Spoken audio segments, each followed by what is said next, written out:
I was halfway through my breakfast burrito when I heard the knock. Not a polite knock either. The kind of knock that said, "We don't care whose house this is, open up." My ranch dog, Boomer, started barking like he was ready to take on a bear. I wiped my hands on a napkin and stepped onto the porch, still in my flannel and boots. That's when I saw them. 3 people in matching navy polos with Crescent Ridge HOA stitched over their hearts. Clipboards, sunglasses, plastic smiles.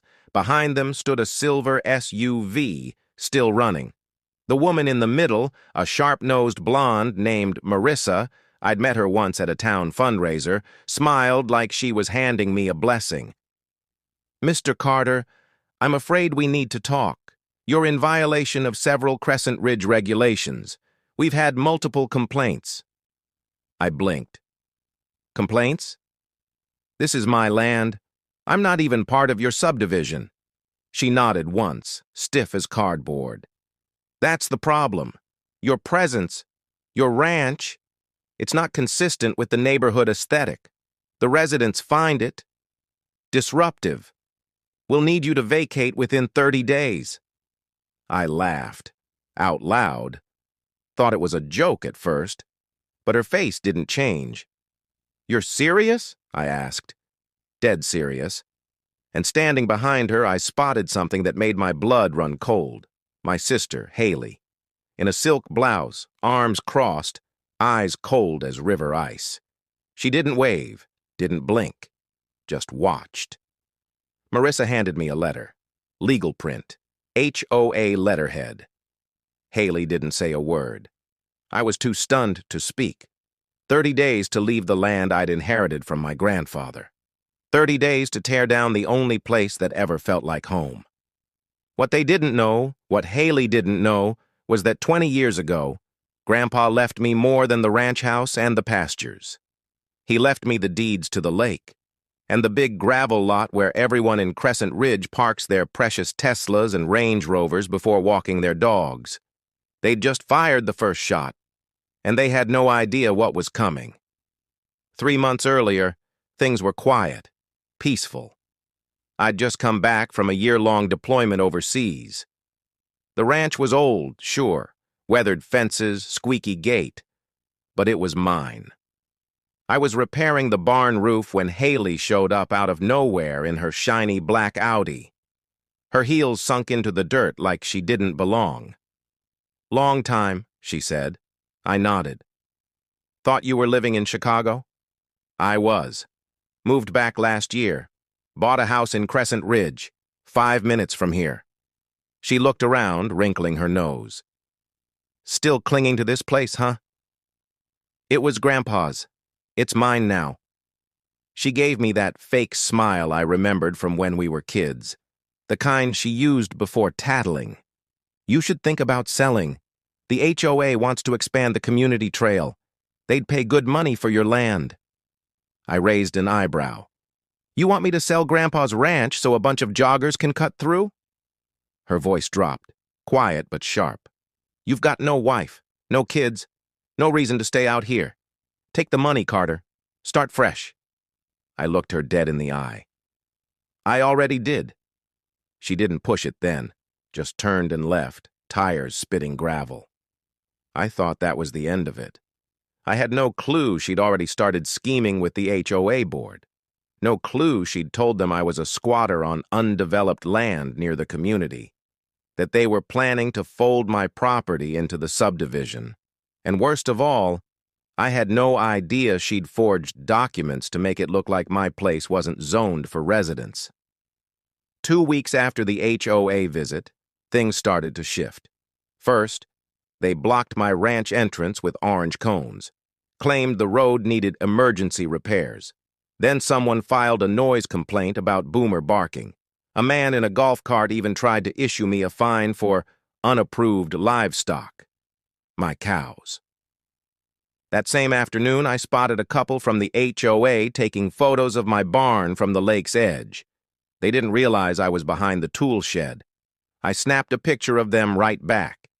I knew then this wasn't just about me. It was about control. But they didn't understand something simple. The Crescent Ridge HOA was built around my family's land. They bought their houses thinking the Lakeview was community-owned, that the gravel lot behind the main trail was part of their fancy subdivision. It wasn't. I had the papers to prove it. I dug out the file from Grandpa's old safe. Handwritten letters, original deed maps, county records, all notarized, all legit. The lake, mine. The parking lot, mine. Even the path that snaked from the cul-de-sac to the water technically crossed my land. I realized right then I didn't need to fight back. I just needed to wait. Let them come closer. Let them feel safe. And when they leaned in to push me out, I'd pull the floor right out from under them. That Sunday, as the sun dipped behind the pine trees, Marissa returned, this time with a county inspector and 2 sheriff's deputies. She held out a folded notice with a cruel smirk. "This is your final eviction warning, Mr. Carter. 30 days. But before she could turn, I stepped forward and said, "Actually, I think it's you who need to pack." She froze. "Because as of this morning," I said, pulling out a bright orange sign from under my arm, "this lot and your community lake are closed. Private property. No trespassing." And that's when I saw it. The first flicker of panic in her eyes. You could hear a pin drop. The sheriff looked from me to the sign I was planting in the gravel, then back again. "You own this lot?" he asked, eyes narrowing.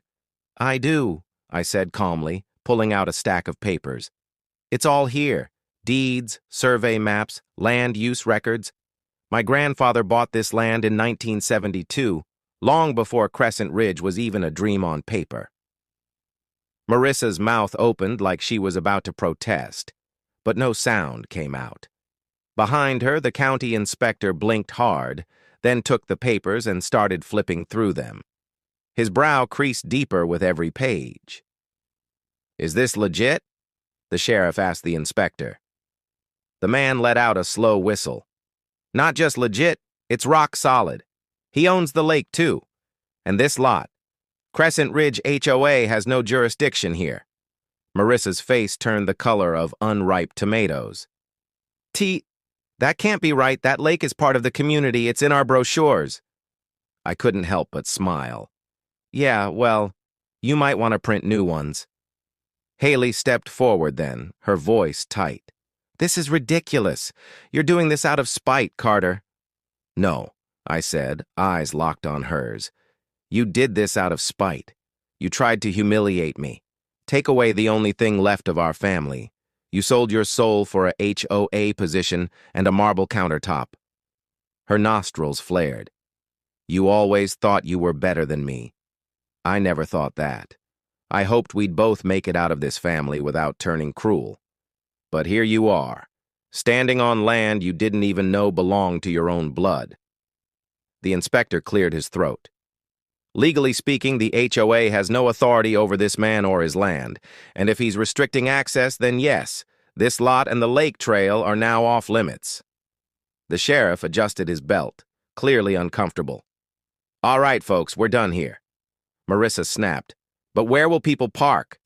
I shrugged. "Not my problem. Maybe next time don't try to evict someone before checking the county records." And with that, I turned and walked back toward the house, Boomer trailing beside me, tail wagging like we'd just won a war. But I knew it wasn't over. Not yet. The next morning, I woke up to chaos. Cars were circling the neighborhood like buzzards. Crescent Ridge didn't have driveways big enough for their own events. People relied on my lot during morning jogs, HOA meetings, and community yoga by the lake. Without it, traffic jammed the narrow streets. I sat on the porch with a cup of coffee and watched Marissa pace back and forth, trying to direct drivers in high heels like she was managing a disaster zone. One SUV parked half on someone's lawn. A guy in a Patagonia vest screamed at another driver for taking his spot. Kids on bikes weaved between bumpers while their moms yelled into Bluetooth headsets. By noon, someone had dumped a bag of dog poop on my gate. Classy. That night, I heard whispers outside. I grabbed my flashlight and crept to the edge of the lot. 2 teenage boys were trying to cut the chain I'd installed across the entrance. "Try that again," I said, flipping on the light. They screamed and ran like I was a ghost. I found out later that Marissa had encouraged residents to reclaim the lot. She even called me a threat to the community. So I took it up a notch. I built a fence, a real one, 6 feet high with barbed wire at the top. I installed motion sensors, trail cameras, no trespassing signs every 20 feet. And then I did what really set them off. I put the land up for exclusive recreational lease, not to the HOA, not to Haley, but to a local kayaking club. For the right price, they got full access to the lake and parked right where the HOA used to hold their wine tastings. By the weekend, Crescent Ridge's fancy lakeside view was replaced with trailers, tents, and the laughter of kids from the next town over. Marissa looked like she was going to faint when she saw the porta potty. Haley showed up 2 days later unannounced. She didn't come to fight. She came to beg. "Can we talk?" she said, her voice smaller than I'd ever heard it. I let her in. She didn't sit, just stood there in the living room, twisting her bracelet like it was strangling her wrist. "I messed up," she said. I thought if we sold the land, we could both start over. I didn't think they'd push you out." "No," I said. "You just didn't care." Tears welled up in her eyes, but I didn't feel sorry anymore. "You used to be the smart one," I said. "The strong one. What happened?" She sniffed. "Life happened. Mom's debt. The divorce. I thought if I could fit in with them, I wouldn't feel like I was falling apart." I stared at her for a long time. Then I said, "You are falling apart, and you tried to pull me down with you." She didn't deny it. "I can't undo what I did," she said. "But maybe I can help now. I'll tell the HOA to back off." "You'll tell them?" I said, cold. "They don't get a say anymore." Then I opened the drawer and pulled out the second deed Grandpa left me, the one I hadn't shown anyone yet. "This says I also own the easement behind the clubhouse," I said. "That little path they use for deliveries and trash pickup?" She looked up, stunned. "Starting Monday," I continued, "I'm putting up a gate there too. They want trash service? They can walk it to the curb like the rest of us." Haley's phone buzzed. She glanced at the screen and paled. "It's Marissa," she whispered. "They're calling an emergency board meeting." I smiled. "Tell her I'll be there." Crescent Ridge HOA meetings were usually held in their pristine clubhouse, white pillars, glass doors, and a foyer that smelled like lavender and overpriced candles. But that night, it smelled like fear. I walked in with my boots still dusty and my file folder tucked under my arm. Heads turned. Whispers started. Someone actually gasped. Marissa stood at the front, arms crossed like she still had power over the room. Haley was next to her, eyes on the floor. The board sat behind a long folding table with name placards, as if they were holding court. "Mr. Carter," Marissa said, forcing a brittle smile. "Thank you for coming.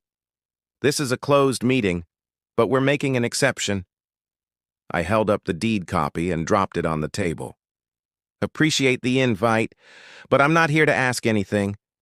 I'm here to let you know how things are going to be moving forward." The room stiffened. "You've all been enjoying a lake you don't own, parking on land that's not yours, walking trails that cut through my property. I let it slide out of respect. But after the stunt you pulled, trying to evict me from my own ranch, you've made it very clear you don't deserve that kindness."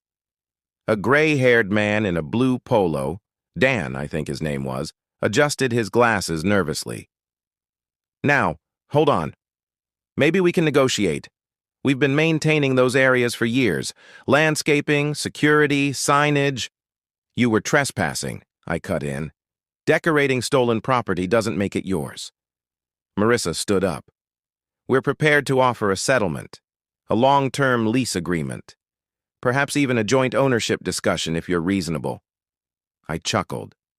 "You want to co-own my grandfather's land after you tried to kick me off it? I've seen snakes with better manners." The room went quiet. People were shifting in their seats now. Some looked embarrassed. Others, angry, but not at me. And that's when I dropped the final card on the table. "You've got 30 days, I said calmly.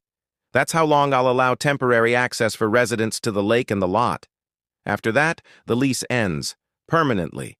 No parking, no trails, no private events, no access." Marissa's mouth opened, then closed. Her cheeks flushed red. "That would tank property values." I raised my eyebrows. "Should have thought of that before you started mailing me fake violations and calling me a nuisance on community forums." "I didn't," she started. I pulled out a printout and read her own words aloud.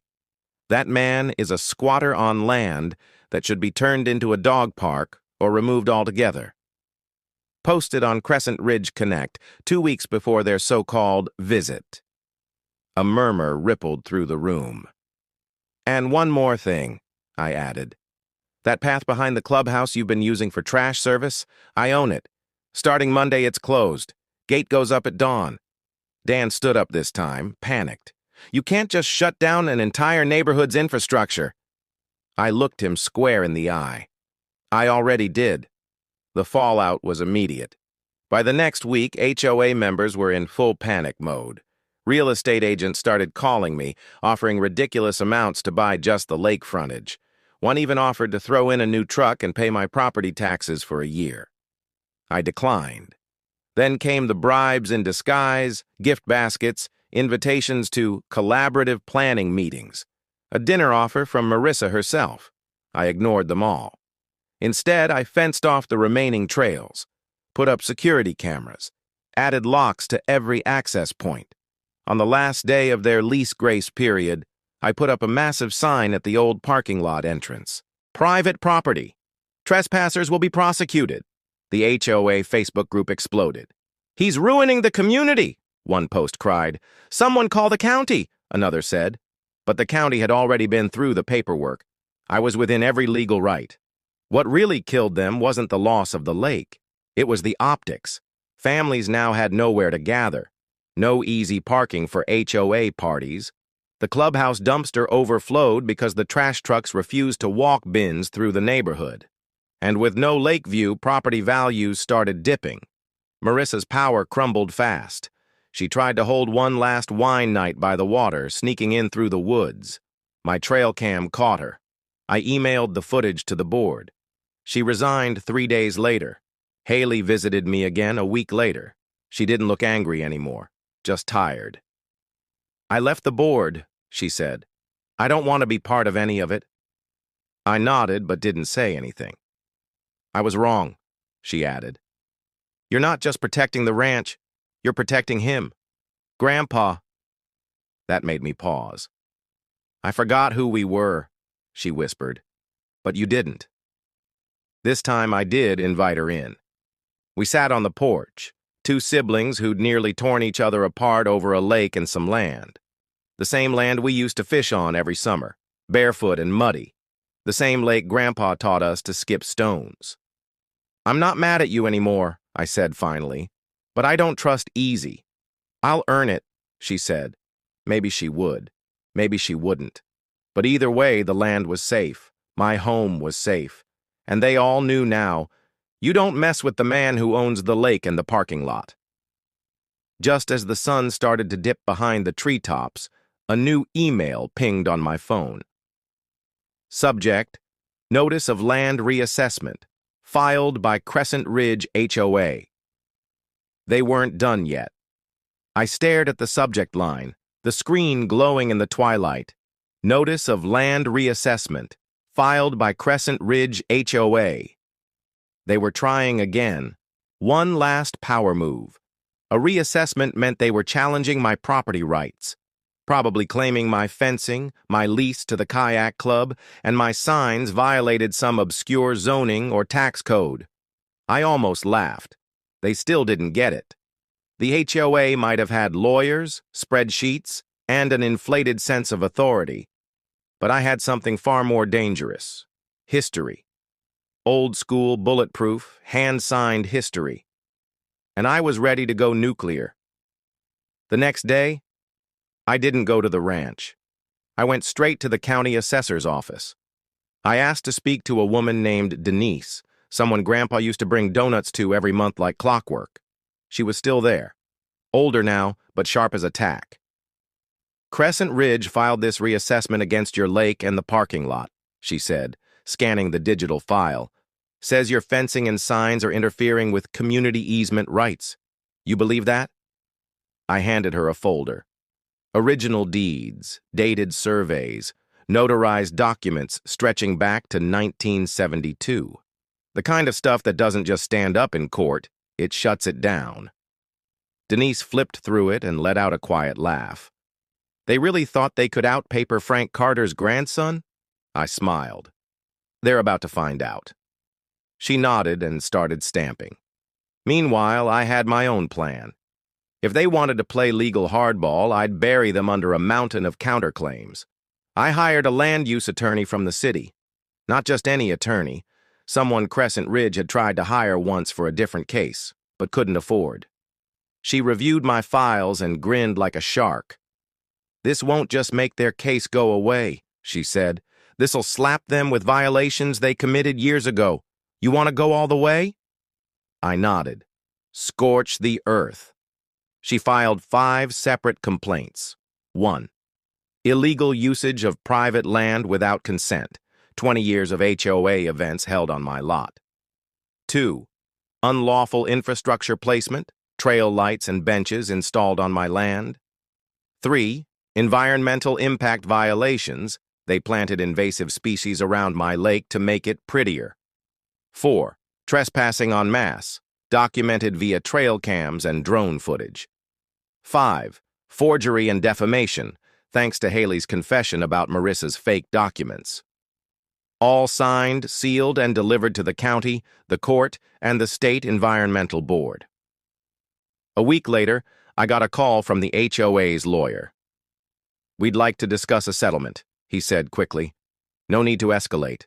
We believe this is a misunderstanding.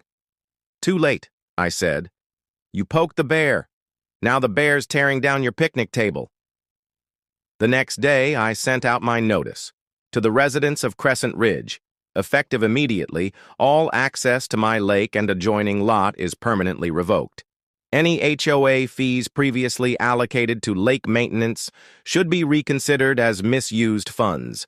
I recommend you bring it up at your next board election. Sincerely, Carter James, O.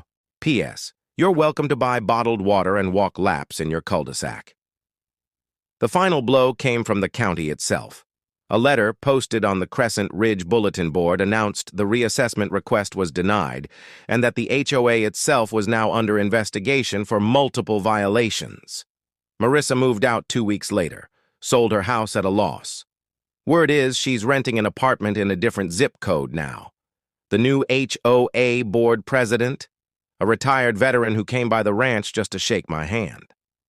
I always knew this place was the heart of the land, he told me. They just couldn't see it through all the granite countertops and HOA bake sales. Haley visits sometimes. We talk. We don't pretend it didn't happen, but we're trying. Some wounds scar over. Some stay sore. But she's not part of the HOA anymore. She's working on her real estate license, wants to help people find homes without steamrolling others. I respect that. Boomer still chases squirrels by the lake. The kayakers come every Saturday now, and I get a check in the mail monthly. The lot? Sometimes I let the local high school use it for fundraisers, but only because they asked. Life's good, peaceful. But if there's one thing this whole mess taught me, it's this. Know what you own. Know who you are. And when they try to take what's yours, make damn sure they leave with nothing.